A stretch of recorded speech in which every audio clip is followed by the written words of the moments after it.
Hey everybody, we thought you would appreciate a little Team McAllen summary of the actions of the most recent General Conference. And just a little background, General Conference is the body that speaks on behalf of the United Methodist Church. It meets every 4 years, unless there's a pandemic. This time it got put off, Yes. right? But it meets every 4 years, and it has elected clergy and lay delegates from all over the world. So every annual conference or central conference elects these laity and these clergy. They go, and this is the only group that can speak on behalf of our entire church. So it's always important and interesting to see what legislation comes out of General Conference. So we wanted to give you a summary. And I guess one of the first things is these are Methodists from all over the world. So one of the things they did was a new plan of regionalization. There you go. You got it. But then regionalization means that we will have a common core of beliefs that we all lay our hands on and we all say like absolutely to this. And then each area of the world will be able to kind of customize how that is lived out in their culture. The culture of Africa being different than the culture of Washington, D.C. or whatever. So that still needs a 2/3 vote from annual conferences, is my understanding. So 2/3 of our, that's my understanding. So it's past General Conference, and then we're waiting on that second vote. Also happened, we are now, well, we at least have voted to be in full communion with the Episcopal Church. Now we're waiting on a vote from them to see if they do the same thing, but probably they will. Not a surprise, but good, is that all the restrictive language around LGBTQ has been removed from the Book of Discipline. So the restrictive languages about clergy that are gay or doing LGBTQ marriages has been removed. So what that means is there's no new language in there. It just means that there's going to be no prohibition. So there's also no prosecution.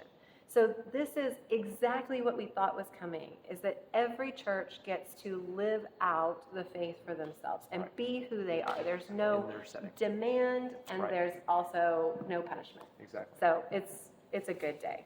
Deacons are now allowed to administer the sacraments. This is something new. Before, the deacons were basically word and service.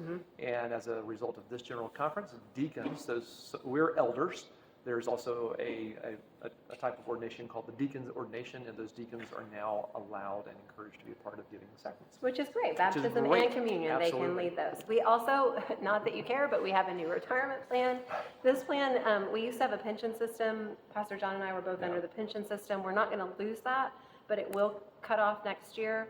And it will start being what you save is what you get. So it's not a pension, but there is a matching amount. If you'd like to know more about that, then definitely ask us about it. Yes, because of the changes in the church and the economy, there's been a reduction in the budget. Yes. So the General Conference is reducing its budget by 40% over the 2016 budget. Huge, but all the annual conferences are doing that.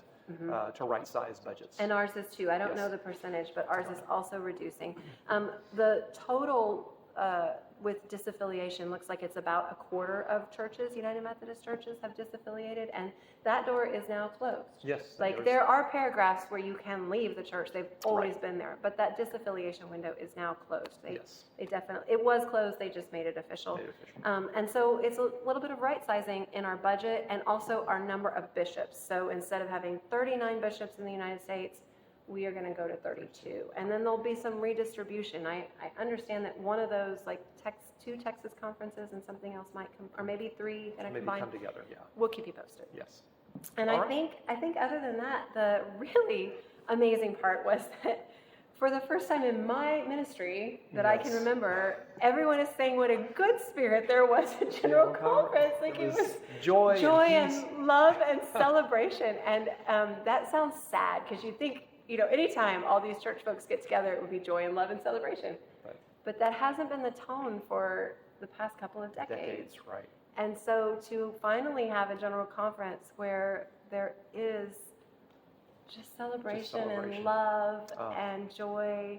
There was spontaneous dancing. Worship was amazing. If you want to hear some great preaching, go listen to those sermons. I haven't listened to them all, so I can't vouch for them all. But I heard one that was just amazing. It was solid. It was spirit-filled. It was joyful.